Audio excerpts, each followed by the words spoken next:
away from my wife and the baby with the camera. Get the out of here. Alec Baldwin, you know him, you love him as Jack Donaghy from 30 Rock, his many blockbuster films from the 80s and 90s, and of course his teensy-weensy anger management problem. Today we are breaking down his biggest controversies and scandals, and we're not even gonna touch on Hilaria Baldwin's fake Spanish accent. How do you say it? Cucumber? Cucumbers. No me digas. Long before the scandals and outbursts, Alec Baldwin was just a Long Island kid. He grew up in Amityville, New York, and his big break was in a soap opera called The Doctors. And he soon became a star of TV and film, and of course, the tabloids. Little did we all know, Alec was acting crazy way back in the early 90s on one of his first big films called The Marrying Man, the one where he met his wife, Kim Basinger. He grabbed a Disney executive's phone when his phone wasn't working. Granted, this was the 90s. What are these, cell phones? Are they car phones? What is going on? He also knocked over a cameraman's lenses and his cases. He's basically just acting like a classic a-hole. The A stands for Alec. Then in 1992, the public got a first taste of Alec's love for homophobic language. He was at a city council meeting in New York to discuss the controversial horse-drawn carriages in Central Park. Things got heated and Alec called one of the horse-drawn carriage drivers the F-slur. Sure, it's great that Alec is on the side of horses and animals, but it'd be nice if he'd be on the side of gay people too. Then in September '92, Alec is starring in A Streetcar Named Desire on Broadway, you know, Stella! And he trashes his dressing room because the theater, which was sold out, didn't set aside a few tickets for his friends that were coming. By 1995, we're getting into Alec Baldwin's first public assault of a photojournalist. He punches photographer Alan Zanger for taking photos of him with Kim Basinger and their daughter Ireland. This dude hates paparazzi. Thankfully, this isn't a drinking game, otherwise you wouldn't survive this. We gotta talk about Alec's disturbing and bizarre appearance on Conan O'Brien in 1998. This is the middle of the Bill Clinton impeachment trial, and Alec goes on a tear against Congressman Henry Hyde. We would stone Henry Hyde to death, then we'd go to their homes and we'd kill their wives and their children. We'd kill their families. Everyone needs to chill out. It's gonna get much worse, actually. In January 2001, Alec and Kim split, and Kim's dad said Alec often unleashed his raging temper in front of Kim and their 5-year-old daughter, Ireland. Then in 2006, one of Alec's co-stars, Jan Maxwell, quits the Broadway show Entertain Mr. Sloan because Alec loses his temper, punches a wall. The whole blow-up was over the air conditioner not being cold enough. Look, we've all been in that situation. Just sweat it out, dude. This is when things start to really unravel. In 2007, a voicemail that Alec left for his 11-year-old daughter, Ireland, leaks, and it is a doozy.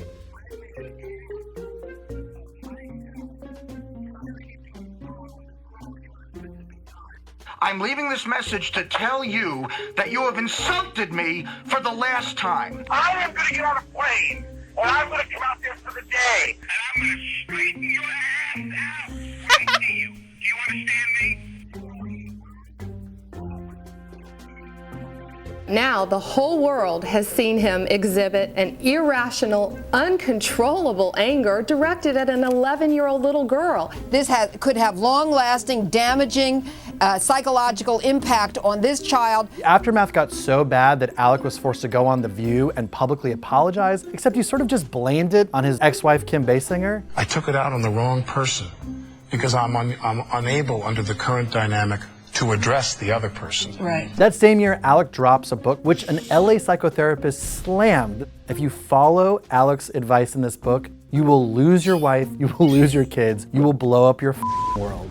In February 2010, he assaults yet another photographer outside of his apartment on the same day that he's hospitalized for taking too many pills. Then Page Six reported that Alec Baldwin was in a feud with a reporter from the National Enquirer, Mike Walker. Walker claimed that Alec Baldwin was having anger issues on the set of 30 Rock as well. No surprise there, and Alec called him a queen. Then in another homophobic slight, Alec tweets at a presumably gay barista in New York City. Starbucks on 93rd and Broadway, uptight queen barista named Jay has an attitude problem. Well, if he's serving Alec Baldwin, I don't blame him. Things briefly start to look up for Alec. He marries a yoga instructor named Hilaria, And as he's leaving the courthouse, it wouldn't be a Baldwin day without assaulting a photographer. I saw him come out of the court and we started taking his picture. Next thing I saw he going after the other photographer. I look at him and say, don't touch him. He looked at me and come straight to me. I don't have time to react. And you're absolutely positive he threw a punch and hit you? Yeah, he told me why my chain used to have a mark yesterday. Then he starts walking around in public in a white sheet to protest the paparazzi. An angry white man in a white sheet. When has that ever gone wrong? 10 days later, he assaults another photojournalist and I want you out of here. What? What's your problem? I know you got raped by a priest or something. Raped by a priest or something? hoo boy. This insult is so dark and dramatic that it's almost like Alec was vying for an Oscar nomination here. Oh, this one's juicy. At James Gandolfini's funeral, RIP, Hilaria Baldwin is supposedly texting, and a Gotham reporter writes about it, and then Alec calls him a toxic little queen and tells his Twitter followers to sick him, because that's how Twitter works.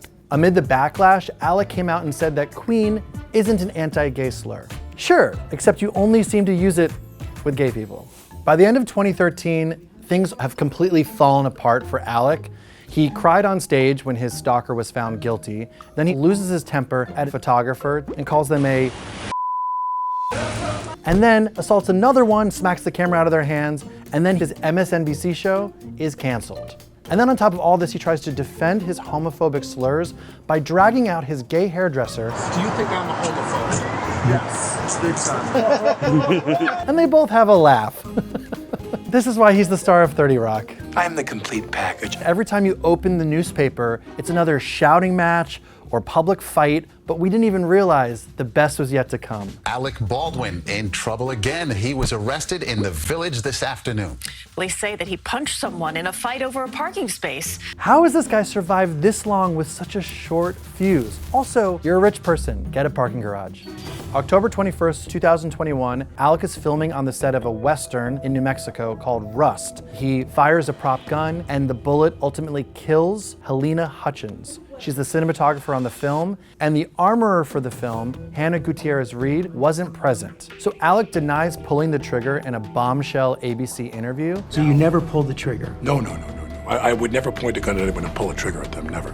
But later the FBI deemed that he had to have pulled the trigger because guns just don't fire on their own. There's so many questions that emerge from this tragedy. The biggest one being, why was there live ammunition on the set to begin with? So at first, Alec tries to get ahead of the scandal by suing the crew members for defamation, but he's eventually in 2023 charged with involuntary manslaughter. He didn't do any of the things that he was supposed to do to make sure that he was safe or that anyone around him was safe. And then he pointed the gun at Helena Hutchins and he pulled the trigger. The charges eventually get dropped because the prosecution didn't disclose that there was live ammunition on the set, and the whole thing goes away. Your motion to dismiss with prejudice is granted. It's a win for Alec, but this scandal has completely tarnished his reputation. Every single time I'm handed a gun on a set, I look at it, I open it, I show it to the person I'm pointing it to, we show it to the crew, everybody knows it. There's steps to go through, you go through them. It's for real. The case is far from over. In New Mexico, prosecutors are appealing to have another trial, but of course, Alec is pleading with the judge to stand by her ruling. And Hannah Gutierrez-Reed is currently serving an 18-month sentence. And the assistant director pleaded no contest, and he's on probation. On top of all of this, the Rust movie is probably gonna see theaters. Chilling. Of course, Alec and Hilaria were hoping this would all go back to normal as soon as charges were dropped, but they've sort of been relegated to D-list status.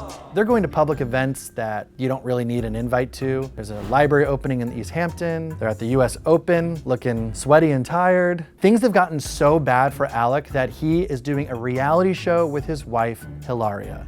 It's on TLC, and it's called The Baldwins. We are the Baldwins! And we're coming to TLC. Of course, life is never gonna go back to normal, Alec, you thoughtless pig, you toxic little queen. Please don't come after me. The crazy thing about all of this is that for decades, Alec has been acting like a total asshole on the set, in public, and he's so talented and swarthy and handsome enough that he got away with it until, like, yesterday.